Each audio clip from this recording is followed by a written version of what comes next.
केनोपनिषद। आज हम लोग उपनिषदों के पठन पाठन में केनोपनिषद इस पर विचार करेंगे।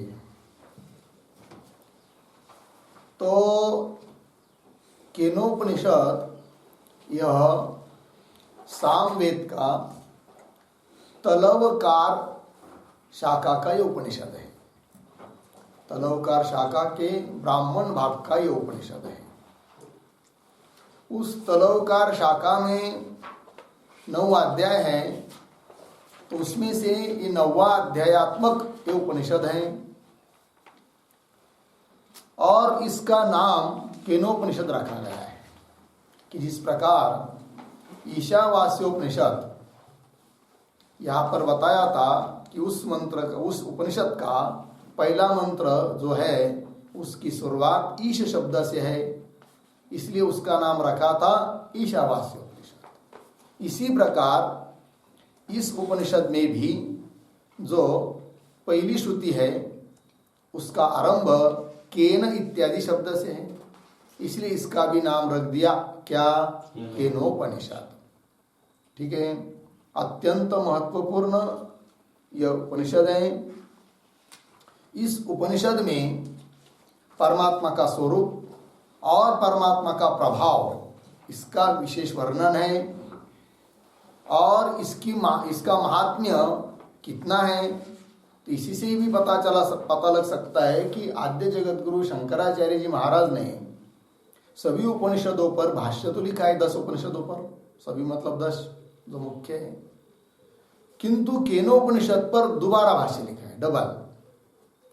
एक का नाम रखा है पद भाष्य और एक का नाम रखा है वाक्य भाष्य। इसी से भी कितना महत्वपूर्ण ये उपनिषद है इस बात का पता लग सकता है। तो जब भाष्यकार ने पहला भाष्य लिखा जिसको नाम रखा पद भाष्य, उसमें क्रमशः पदों की अधिकतर व्याख्या है, पदों का विचार किया है, किंतु वो पद भाष्य लिखने के बाद भी उनको संतुष्टि नहीं हुई। तब उन्होंने पुनः एक भाष्य लिखा इसी उपनिषद के ऊपर जिसका नाम रखा है वाक्य भाष्य। और वाक्य भाष्य में युक्ति प्रधान वाक्यों के द्वारा उन श्रुतियों का तात्पर्य बताने का प्रयास किया है। ठीक है, तो दोनों का भी पठन पाठन होता है, किंतु पहले हम लोग पद भाष्य पढ़ेंगे, फिर उसके बाद पढ़ेंगे वाक्य भाष्य को। ठीक है, अब इस उपनिषद का शांति पाठ दिया है उसको पढ़ेंगे। और ये जो उपनिषद है ये गीता प्रेस का यदि है तो उसमें लिखा है ऊपर प्रत्येक पेज पर पद भाष्य है तो पद भाष्य, फिर बीच में कहीं आता है वाक्य भाष्य, तो नीचे आधा भाग वाक्य भाष्य है और ऊपर का आधा भाग लगभग क्या है जी, पद भाष्य। तो पद भाष्य समाप्त हुआ इस पेज का, तो आगे के पेज पर चलेंगे पद भाष्य में ही, वाक्य भाष्य में नहीं जाएंगे। और कैलाश आश्रम की जो पुस्तक है उसमें थोड़ी अलग शैली है, उसमें जो प्रत्येक 2 पेज है कि नहीं, तो बाया पेज दाहिना पेज, तो बाया पेज पर उन्होंने पद भाष्य लिखा है और दाहिने पेज पर वाक्य भाष्य लिखा है। तो हम लोगों को पद भाष्य पढ़ते समय केवल बाया पेज को ही देखना है, वो समाप्त हुआ पन्ना पलटना है, दाहिना जो पेज है उस पर देखना नहीं है, क्योंकि उस पर वाक्य भाष्य दिया है गीता पर कैलाश आश्रम में। ठीक है जी, तो चलिए, तो इस उपनिषद का जो शांति पाठ है उसको पहले पढ़ते हैं। मिला सब लोगों को? ओम आप्यायन्तु ममांगानि वाक् प्राणश्चक्षुः श्रोत्रमथो बलमिन्द्रियाणि च सर्वाणि। ओम आप्यायन्तु ममांगानि वाक् प्राणश्चक्षुः श्रोत्रमथो बलमिन्द्रियाणि च सर्वाणि। सर्वं ब्रह्मोपनिषदं माहं ब्रह्म निराकुर्याम् मामा ब्रह्म निराकरोद निराकरणमस्त्व निराकरणं मेस्तु तदात्मनि निरतेय उपनिषत्सु धर्मास्ते मयि सन्तु ते मयि सन्तु। ओम शांति शांति शांति। सर्वं ब्रह्मोपनिषदम् अहं ब्रह्म निराकुर्याम् मा ब्रह्म निराकरोत् निराकरणमस्व निराकरणं मेऽस्तु तदात्मनि निरते उपनिषत्सु धर्मास्ते मयि सन्तु ते मयि सन्तु। ॐ शान्ति शान्ति शान्ति। पदच्छेद देखिए। ओम आप्यायन्तु मम अंगानि वाक् प्राण चक्षु श्रोत्रम अथ बलम इंद्रियाणि च सर्वाणि सर्वं ब्रह्म औपनिषदं मा अहं ब्रह्म निराकुर्याम् मा ब्रह्म निराकरोत् अनिराकरणम अस्तु अनिराकरणम मे अस्तु तदात्मनि निरते ये उपनिषत्सु धर्माः ते मयि सन्तु ते मयि सन्तु। ठीक है, अन्वय लिखिए फिर अर्थ बताते हैं। तो ओम एक शब्द छोड़कर आगे मम अंगानि वाक् प्राणः चक्षुः श्रोत्रम।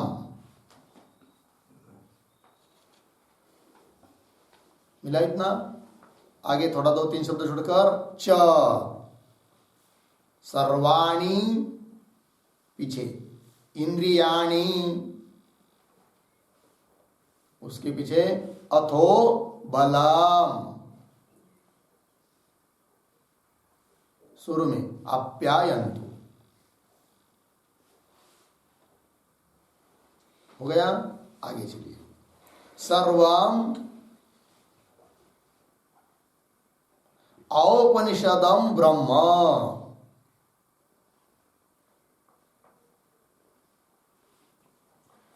आगे थोड़ा अहम ब्रह्म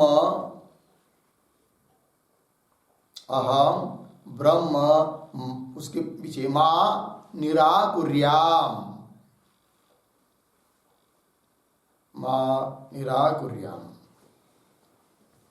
2 शब्द छोड़कर आगे ब्रह्म पीछे मा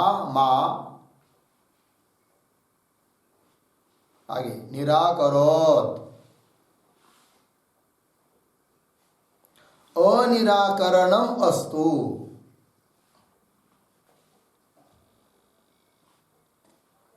आगे एक शब्द छोड़कर में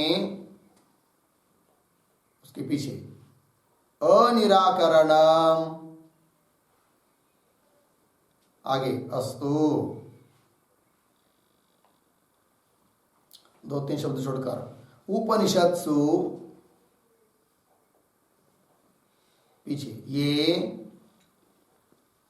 आगे धर्माः ते थोड़ा सा पीछे तदात्मनि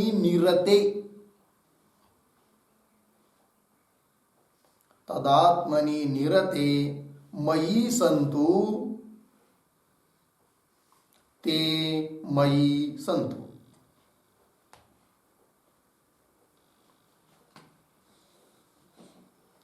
ठीक है जी, चलिए अब इन सभी अन्वय के अनुसार पदों का अर्थ लिखा देते फिर अर्थ स्पष्ट करेंगे। ठीक है, लिखिए ओम बराबर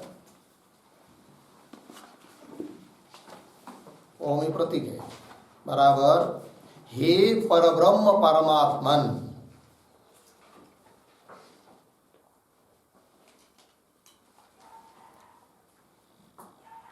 हे परब्रह्म परमात्मन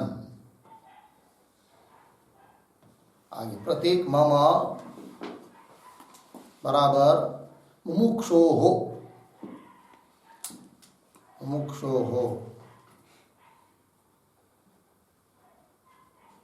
अंगानी प्रतीक बराबर करचरणादीनि,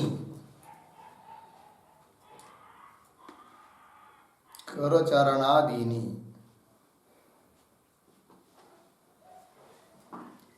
प्रतीक लिखिए वाक बराबर वाणी, वाणी। कौंस में लिखिए वाक इति इतर कर्मेंद्रियाणाम उपलक्षणम, वाक इति इतर कर्मेंद्रियाणाम उपलक्षणम, कौंस बंद। आगे प्राण, प्रतीक प्राण,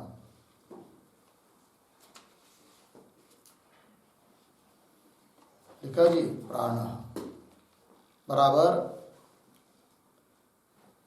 प्राण इति अपानादीनाम उपलक्षणम,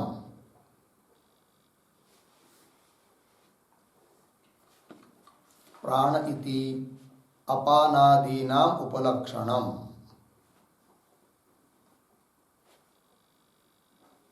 हो गया। आगे चलिए चक्षुः श्रोत्रम, प्रतीक चक्षुः श्रोत्रम बराबर चक्षुः श्रोत्रम इति, चक्षुः श्रोत्रम इति इतर ज्ञानेन्द्रियाणाम उपलक्षणम,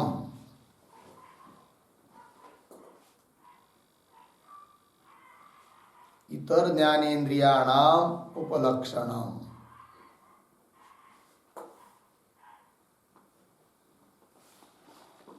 हो गया। चलिए आगे। च सर्वाणि इंद्रियाणि, प्रतीक है च सर्वाणि इंद्रियाणि बराबर मम सर्वाणि इंद्रियाणि,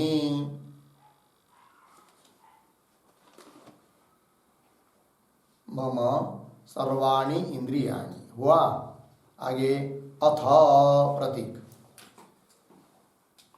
अथ बराबर तथा, उसका अर्थ कर दिया तथा। बलम, प्रतीक बलम बराबर शक्ति, शक्ति। फिर प्रतीक लिखिए आप्यायन्तु बराबर ब्रह्म ध्यानानुकूलतया, ब्रह्म ध्यानानुकूलतया वृद्धिं प्राप्नुवन्तु,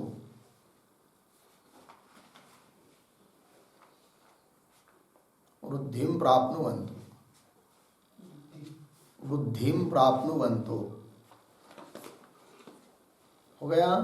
चलिए आगे प्रतीक लिखिए आगे सर्वम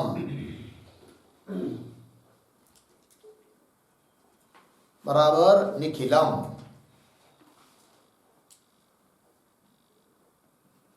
निखिलम।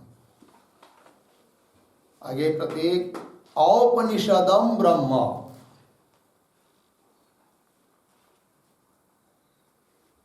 औपनिषदम ब्रह्म बराबर उपनिषद प्रतिपादितम ब्रह्म एव,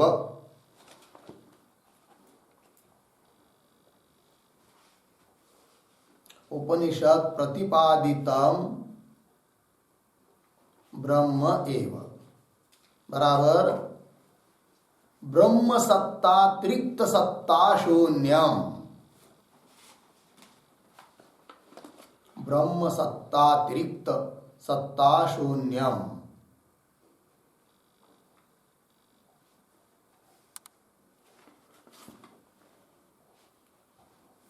हो गया पूर्ण विराम।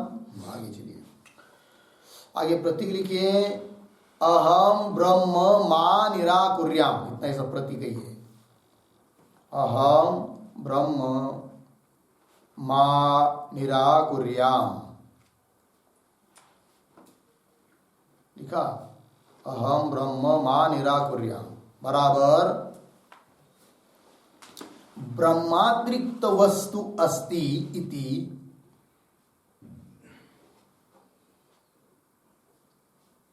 ब्रह्मातिरिक्त वस्तु अस्ति इति वा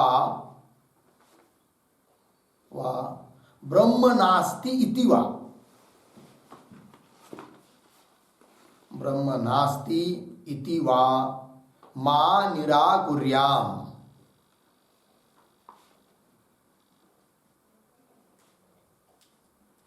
मा निराकुर्याम् बराबर मा तिरस्कुर्याम् मा तिरस्कुर्याम्। हो गया जी। चलिए आगे प्रतीक लिखिए। ब्रह्म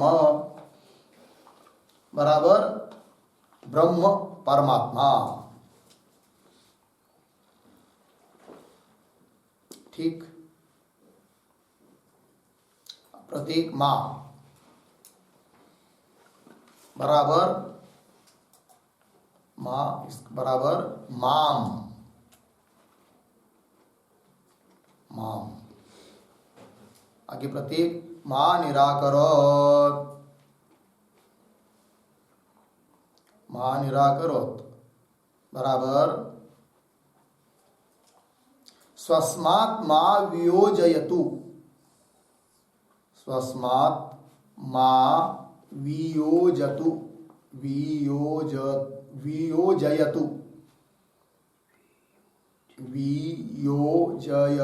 वियोजयतु अर्धविराम संसारे मा पातयतु इति यावत्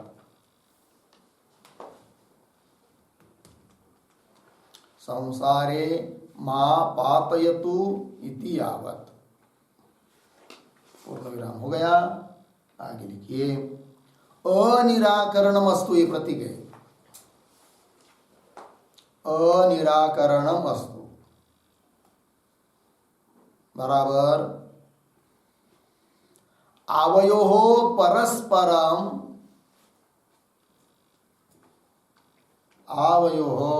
परस्परम प्रीति ही एव अस्तु प्रीति ही एव अस्तु। ठीक है जी। आगे प्रतीक में बराबर मम में बराबर मम। अनिराकरणम प्रतीक अनिराकरणम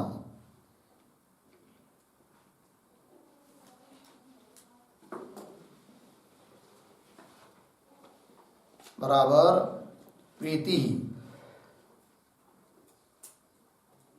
अत्याग इति यावत् अत्यागः इति यावत्।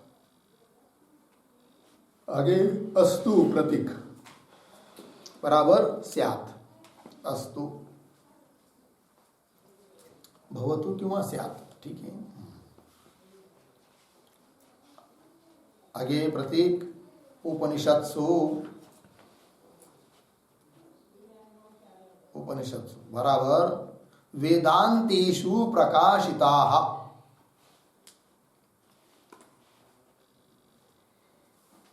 वेदांतेषु प्रकाशिताः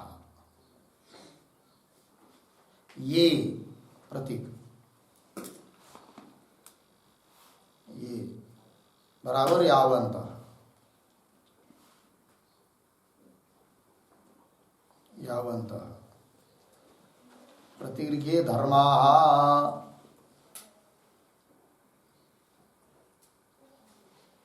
बराबर समादयः धर्माः समादयः धर्माः। प्रतीक ते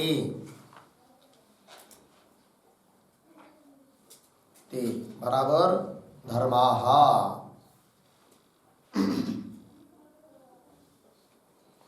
आगे प्रतीक तदात्मनि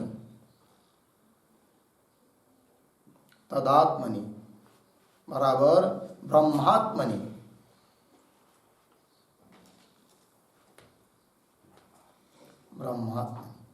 निरते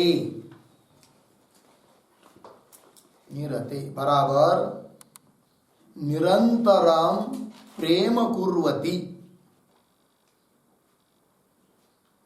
निरंतरम प्रेम कुर्वती।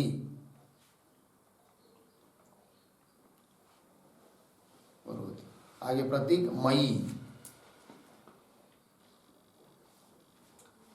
मुमुक्षु साधके मयि,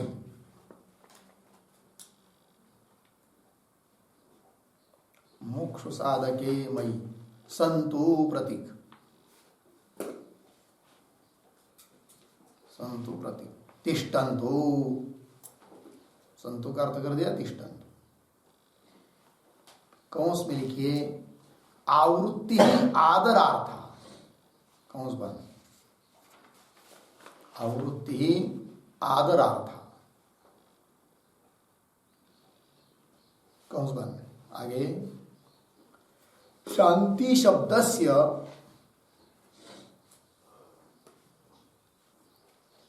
शांति शब्दस्य त्रिरुक्ति तु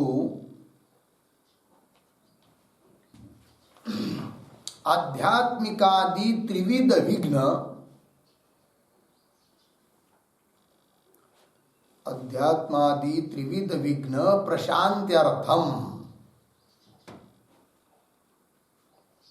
प्रशांत्यर्थम इति बोध्यम। आध्यात्मिकादि त्रिविध विघ्न प्रशांत्यर्थम इति बोध्यम। हो गया जी। अब चलिए भाई अर्थ थोड़ा देख लेते हम लोग। ओम ये तो परमात्मा का नाम है, संबोधन है, हे परब्रह्म परमात्मन भगवान। क्या जी? तो प्रार्थना कर रहा है साधक, कहता है कि मम अंगानी, मम मतलब मेरे, अर्थात किसके? मुमुक्ष ऐसा जो मैं, उस मेरे अंग, अंगों का, अंग कौन? करचरणादीनी, हाथ पैर आँख कान नाक के सब अंग अवयव। जैसे वाक वाणी, तो वाक वाणी वाक इंद्रिय, उस वाक को उपलक्षण करके बाकी सभी कर्मेंद्रियों का ग्रहण करना है।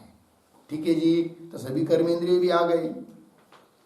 प्राण, तो प्राण बाकी भी लेने हैं सब, तो उसको प्राण शब्द को उपलक्षण करके प्राण अपान समान उदान व्यान, ये सब प्राण। और चक्षु श्रोत्र, चक्षुरिंद्रिय श्रोत्र इंद्रिय, किंतु ये दो ही इंद्रिय कहने का तात्पर्य नहीं है, अपितु इनको उपलक्षण करके बाकी सभी ज्ञानेंद्रियों को भी ले लेना है। ठीक है। इसी को कहा है आगे च सर्वाणी इंद्रियानी, सभी मेरे इंद्रिय। अथ तथा उसी प्रकार बलम, बल अर्थात शक्ति, इन सबको क्या करो भाई? अप्यायन्तु, है कि नहीं? तो मुमुक्षु साधक प्रार्थना कर रहा है कि मेरे सभी जो अंग है, वाक पाणी ज्ञानेन्द्रिय कर्मेंद्रिय प्राण, इन सबको और मेरी शक्ति, इन सबको क्या करो जी? अप्यायन्तु। अप्यायन्तु मतलब क्या? तो ये सभी इंद्रियाधिक ब्रह्म, मुझे तो ब्रह्म ध्यान करना है, और ब्रह्म ध्यान करने के लिए ये सब मेरे लिए अनुकूल है।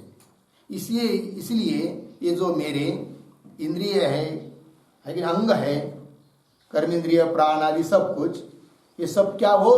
वृद्धि प्राप्नुवन्तु, बढ़े, अर्थात इनका संरक्षण होवे, सुरक्षा होवे, ये उसका अर्थ है।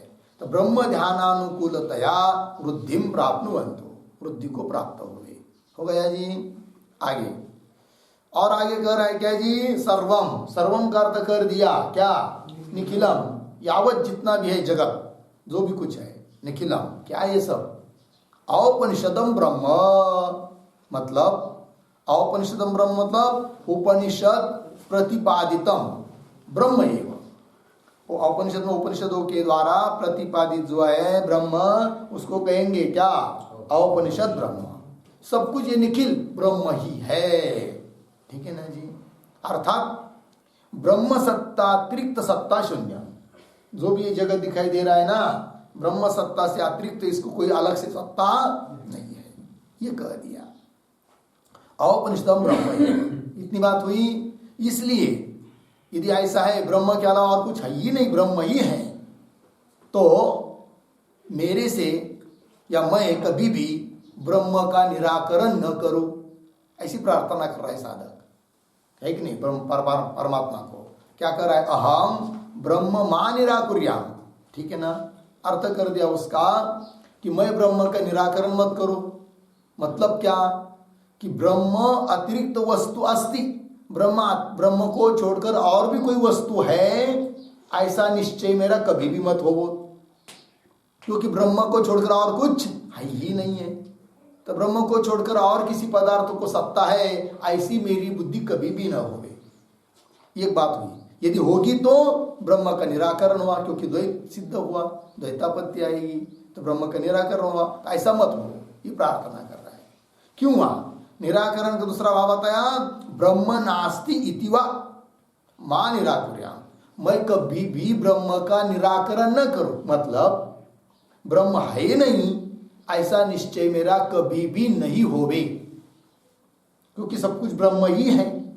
तो कभी अविद्या का प्रभाव के कारण ऐसी बुद्धि हो सकती है, तो हे भगवान ऐसी बुद्धि मेरी मत हो, निराकरण मेरे से मत हो, वही कह रहे। तो ब्रह्म नास्ति इति वा मां निराकुर्याम मां तिरस्कुर्याम, अर्थात मेरे द्वारा किंवा मैं ब्रह्म का तिरस्कार न करूं, ये इसका तात्पर्य हुआ। ठीक है जी।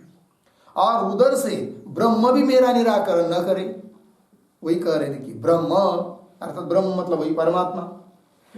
मां, मां शब्द आया है कि नहीं, दो बार मां आया है। एक मां का अर्थ है माम और एक मां है निषेधवाचक, ठीक है ना। तो ब्रह्म मां मतलब ब्रह्म परमात्मा भी मां, माम मेरा, मां निराकरो, मेरा निराकरण मत करे। मतलब ब्रह्म कैसा तुम्हारा निराकरण कर सकता है कि तुम कह रहे हो कि मत करो करके। तो वही लिख रहे स्वस्मात् मां वियोजयतु, अर्थात परमात्मा जो ब्रह्म है वह मुझे स्वयं से अलग मेरा वियोग न करे। क्यों? संसारे मां पातयतु, यदि मुझे संसार में ढकल देगा परमात्मा, अर्थात परमात्मा के द्वारा मेरा क्या हो जाएगा, निराकरण। यदि संसार में मुझे ढकल देगा तो इस प्रकार भी मेरा निराकरण परमात्मा भी न करे। मैं परमात्मा का निराकरण न करूं और ब्रह्म भी मेरा निराकरण न करे, ये बात हुई। संसारे मां पातयतु इति यावत्, ठीक है। तो फिर क्या होवे, तो अनिराकरणम अस्तु प्रति, उसका अर्थ कर दिया आवयो परस्परम प्रीति वस्तु। आवयो हम दोनों में, अर्थात मुमुक्षु साधक एक और परमात्मा, हम दोनों में क्या जी, परस्पर का निराकरण न होवे। परस्पर का निराकरण न होवे अर्थात परस्पर में प्रीति बनी रहे, वही अर्थ लिखा। फिर आवयो हो हम दोनों में परस्परम प्रीति एव अस्तु, प्रीति रहे, स्नेह ही रहे, ठीक है जी। और आगे कर रहे मैं अनिराकरणम अस्तु, है ना जी। मैं का अर्थ कर दिया क्या, मम, मैं का प्रतीक है उसका अर्थ कर दिया मम मेरा। अनिराकरणम, अनिराकरण मतलब प्रीति अस्तु, है कि नहीं, मेरी प्रीति ही बनी रहे। क्यों? मेरा अत्याग, मैं ब्रह्म का त्याग न करूं, वो मेरा त्याग न करे, अनिराकरण ही बना रहे, ये कहा। हो गया जी, मैं अनिराकरणम अस्तु, इतनी बात हुई। फिर आगे कह रहा है वो साधक कि उपनिषदों में जो भी धर्म बताए हैं वे सब मेरे में होवे। तो वही लिख रहे उपनिषद प्रतीक है, इसका अर्थ कर दिया वेदांतेषु प्रकाशिता। वेदांत मतलब उपनिषद, उन उपनिषदों में जो भी धर्म बताए हैं, उदाहरण दिया यहाँ पर, ये मतलब यावंत जितने भी धर्मा, कौन धर्म, समादय, शम दम श्रद्धा उपरम समाधान तितिक्षा आदि करके, है कि नहीं, जितने भी धर्म है कि नहीं, वो समादय धर्मा ते धर्मा किसमें होवे, मेरे में। कैसा मैं, तो बता रहे तदात्मनि निरते मई। तदात्मनि मतलब ब्रह्मात्मनि, निरते मतलब निरंतरम प्रेम कुर्वती मई, उस परमात्मा में, ब्रह्म में ही, ब्रह्म रूप आत्मा में ही निरंतर प्रेम करने वाला जो मैं, उस मुझ में, ठीक है ना, प्रेम कुर्वती मई। मई मतलब मुख्य साधक ऐसा जो मैं, उस मेरे में संतु तिष्ठन्तु, कौन, धर्मा है कि नहीं। उपनिषदों में वेदांतों में जो भी शम दम आदि धर्म कहे हैं वे सब मेरे में होवे। कौन मैं, कैसा मैं? ब्रह्मात्मा में ही निरंतर प्रेम करने वाला, उसका ही चिंतन करने वाला जो मैं, उस मेरे में वो धर्म सब होवे, ऐसी प्रार्थना। और अंतिम में आया कि नहीं है, आया ना क्या, ते मई संतु, ते मई संतु, तो द्विरुक्ति हुई कि नहीं, दोबारा उच्चारण हुआ। क्यों ऐसा हुआ? तो वो लिख दिया यहाँ पर आवृत्ति आदरार्था, आदर के लिए आवृत्ति हुई अर्थात दो बार उच्चारण हुआ है। ठीक है जी। फिर उसके बाद शांति शांति शांति 3 बार आया। तो 3 बार क्यों आया तो उसका भी बता दिया यहाँ पर कि शांति शब्द का 3 बार उच्चारण इसलिए किया है कि विघ्न भी 3 प्रकार के होते हैं, अनर्थ, आध्यात्मिक, अधिभौतिक, अधिदैविक। वो तीनों भी प्रकार के विघ्नों की शांति हो जाए, इसीलिए 3 बार शांति शब्द का क्या हुआ है, उच्चारण हुआ है। शांति शांति शांति हो गया इतना। चलिए, तो शांति पाठ को याद करना चाहिए। ठीक है जी। चलिए अब आगे चलते भाष्य में। ठीक है जी। तो संबंध भाष्य मिला, पद भाष्य। तो पद भाष्य को पहले पढ़ लेते हम लोग, ठीक है ना। तो चलिए, केनेशितम इति आद्या उपनिषद परब्रह्म विषया वक्तव्या इति नवमस्य अध्यायस्य आरंभः। मिला सबको? तो देखिए, केनेशितम यहाँ से शुरू हुआ कि नहीं, तो उसके ऊपर शीर्षक दीजिए उपक्रमणिका।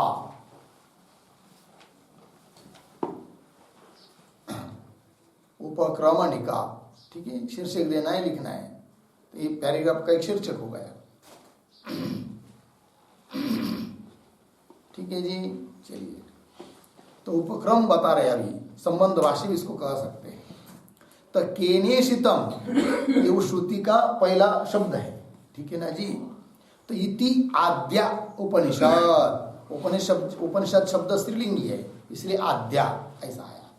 तो ये जो आद्या उपनिषद मतलब पहला मंत्र है, उपनिषद है कि नहीं, वो केनेशितम इत्यादि ये सब मंत्र श्रुतियां, इति आद्या उपनिषद परब्रह्म विषया वक्तव्या। केनेशितम यहाँ से लेकर नवाध्याय की शुरुआत हुई है, तो पूरा नवाध्याय ये सब परब्रह्म विषया वक्तव्या, मतलब परब्रह्म का, परमात्मा का प्रतिपादन करने के लिए ही है, ये कहना चाहिए। ठीक है ना। परब्रह्म विषया वक्तव्या इति, इस बात को कहने के लिए, ठीक है ना जी, नवमस्य अध्यायस्य आरंभ, 9वें अध्याय का क्या हो रहा है, आरंभ हो रहा है। क्योंकि ये जो उपनिषद है, केनोपनिषद, ये क्या है, 9वां अध्याय है। कहाँ का 9वां अध्याय भाई?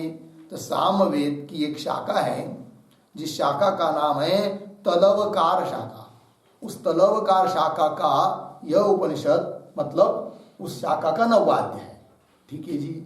तो थोड़ा सा इस पर एक लिखिए, एक टिप्पणी लिखते, नवमस्य अध्याय से आरंभ ऐसा लिखा है कि नहीं, उसके आधार पर लिखते हैं, सामवेदे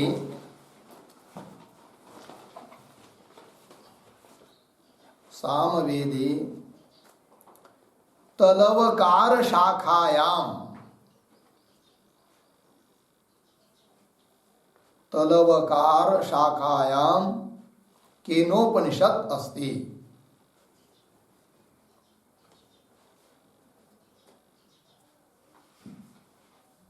केनोपनिषद अस्ति पूर्णविराम। इतः पूर्वम,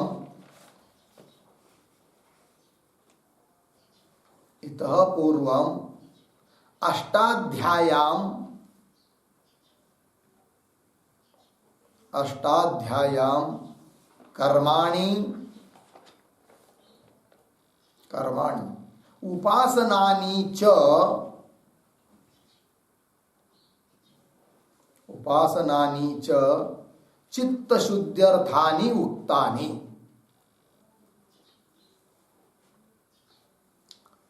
चित्तशुद्ध्यर्थम उक्तानि पूर्ण विराम।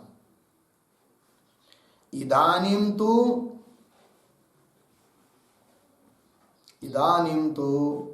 कर्मोपासनाभ्याम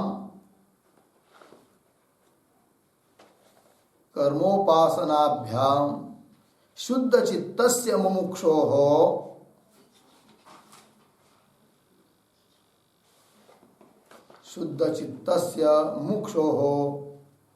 मोक्ष साधन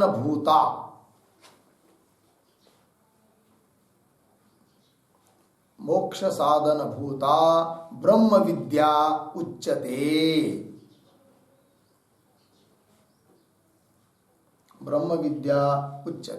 इति नवमाध्यायस्य आरंभः।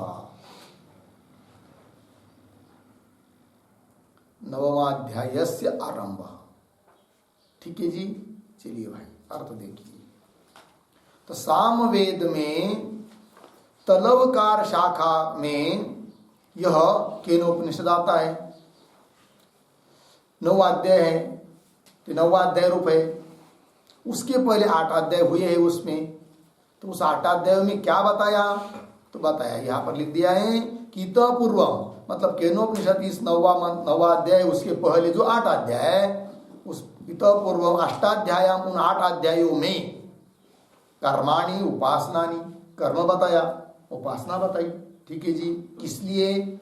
कर्माणि उपासनानि च चित्त शुद्ध्यर्थानि उक्तानि, चित्त शुद्ध होने के लिए उन कर्म और उपासनाओं का क्या किया है? प्रतिपादन किया है। अब क्या करेंगे फिर?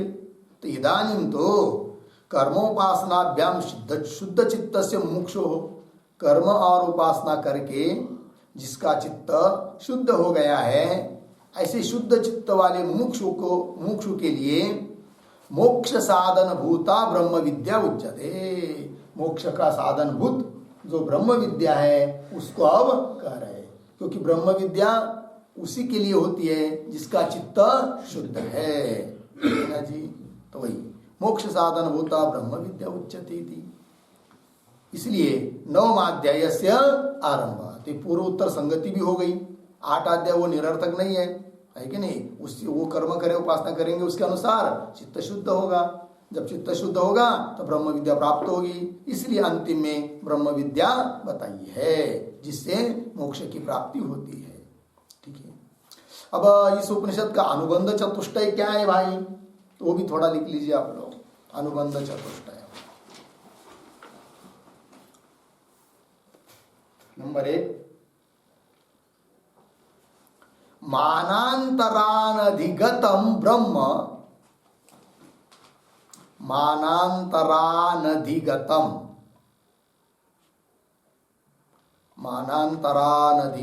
ब्रह्म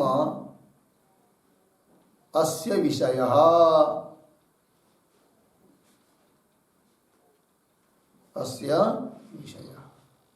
नंबर 2, ब्रह्म विद्या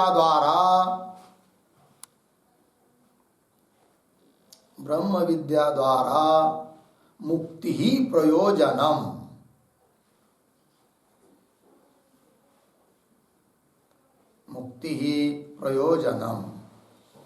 नंबर 3, विषयेण सह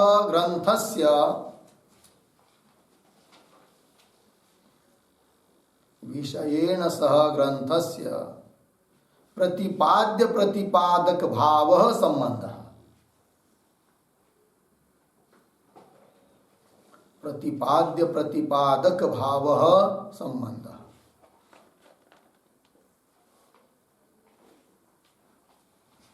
नंबर 4,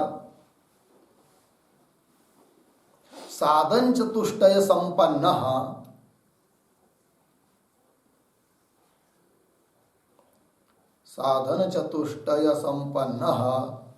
शुद्धांतकरणः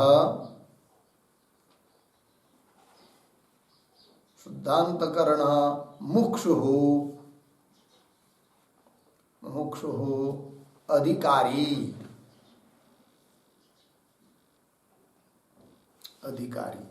इति अनुबंध चतुष्टयाम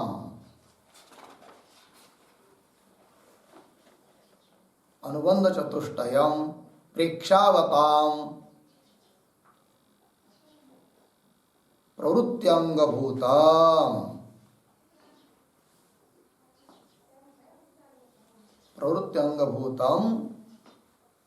भवति। ठीक है, चलिए भाई, तो अनुबंध चतुष्टय भी बता दिया अभी। तो विषय क्या है भाई इस 9वें अध्याय का, अर्थात केनोपनिषद का? तो बता रहे मानांतर अनधिगतम ब्रह्म।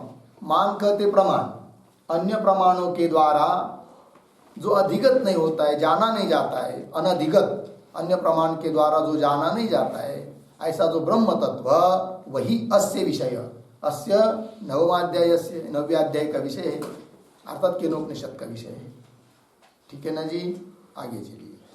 फिर प्रयोजन क्या है?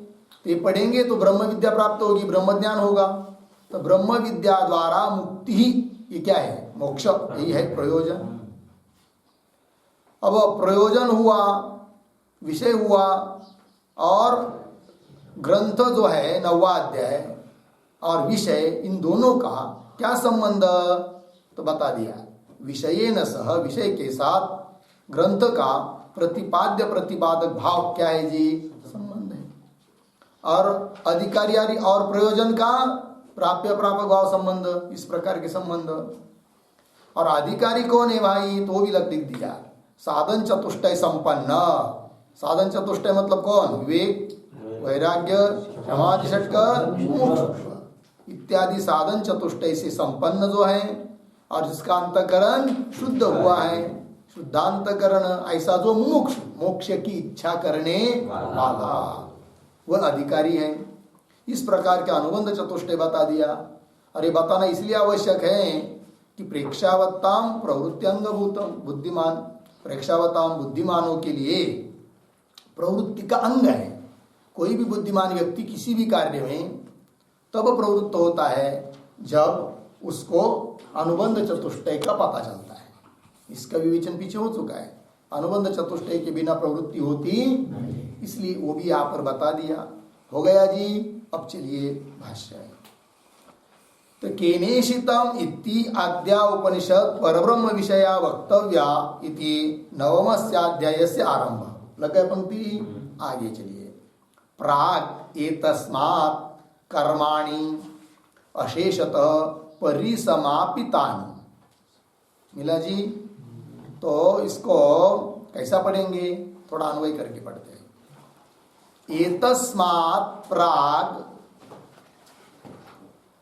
वही पर है, उसी 4-5 शब्द के अंतर चल रहे हैं। एतस्मात् प्राग मिला, अशेषतः कर्माणि परिसमापितानि।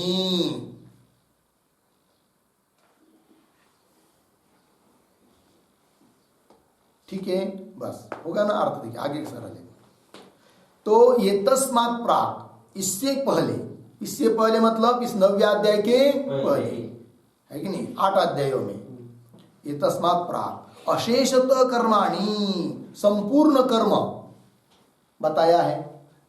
अशेषतः कर्माणि परिसमापितानि, संपूर्ण कर्मों के प्रतिपादन की सम्यक रूप से क्या की है?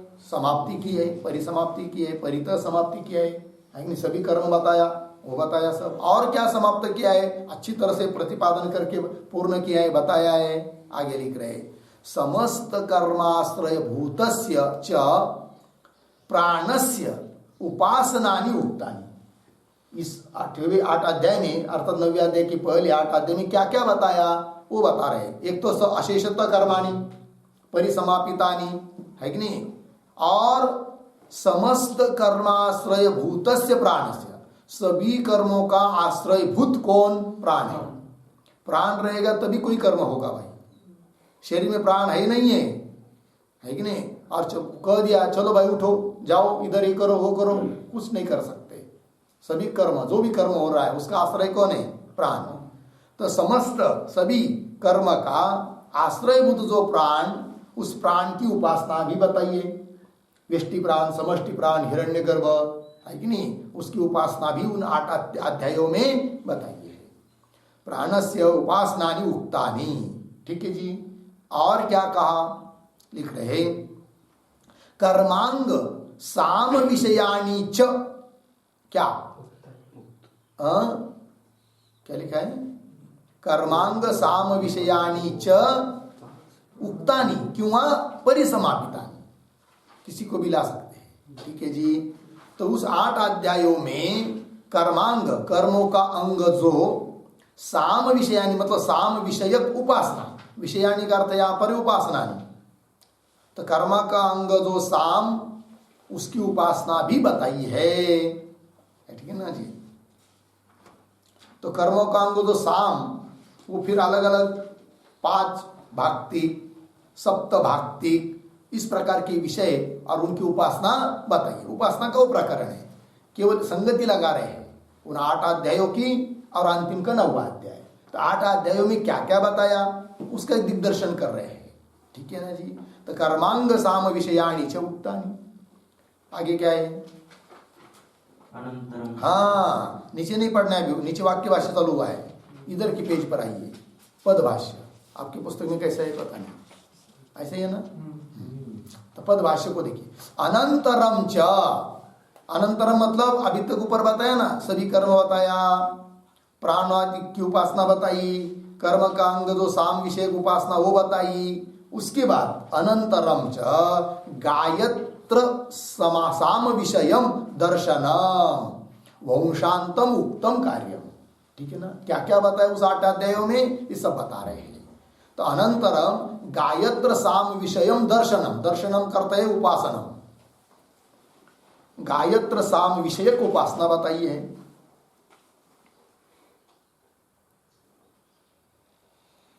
ठीक है। फिर उसके बाद और क्या बताया वहां पर, वंशांतम उक्तम कार्यम, वंशांतम कार्यम उत्तम। तो वंशांतम मतलब क्या जी, एक वाक्य लिखिए। वंश किसको कहते हैं, शिष्याचार्य संतानाविच्छेद वंशः। शिष्याचार्य संतान, शिष्याचार्य संतान अविच्छेद, संधि करके शिष्याचार्य संतानाविच्छेद, अविच्छेद वंश, अर्धविराम। तद अवसानेन ग्रंथेन, तद अवसानेन ग्रंथेन कार्यरूपम एव वस्तु उक्तम।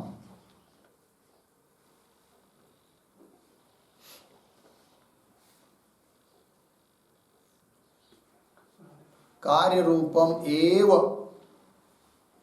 वस्तु उक्तम। हो गया जी।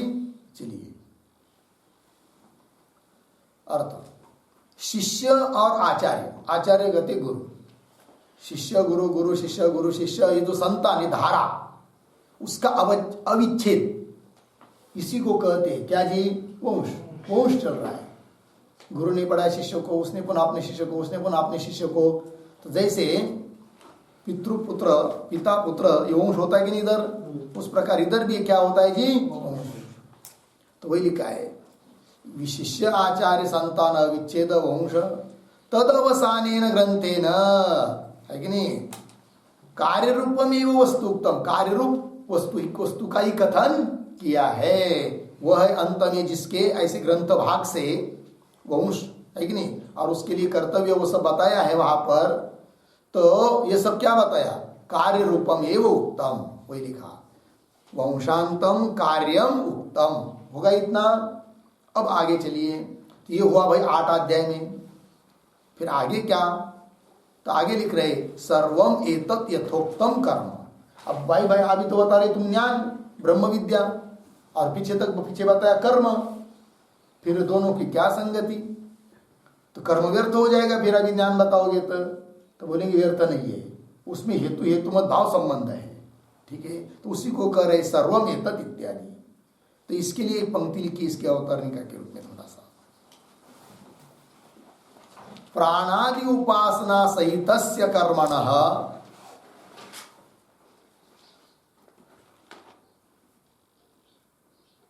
प्राणादि उपासना सहितस्य कर्मणः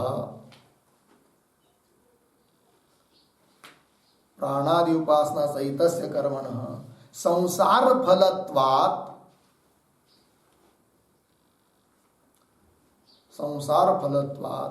ब्रह्म ज्ञान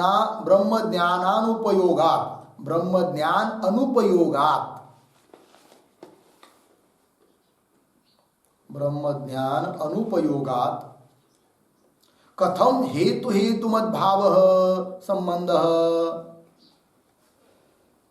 कथम हेतु हेतुमद्भावः संबंधः अविधित्सितः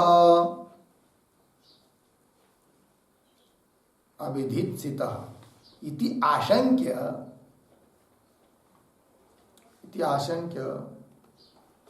निष्काम कर्मणाम तावत्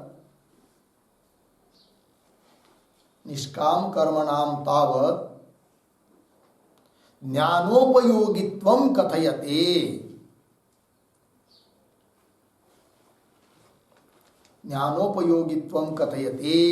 सर्वम एतत्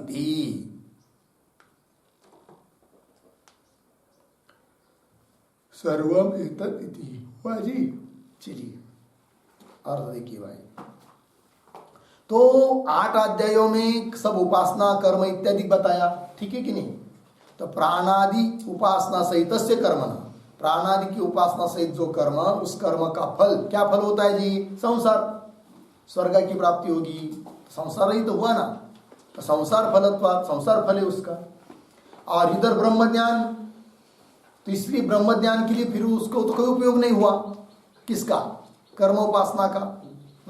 तो वही लिख रहे हैं ब्रह्म ज्ञान अनुपयोगा, ब्रह्म ज्ञान के लिए उसका तो कोई उपयोग नहीं है।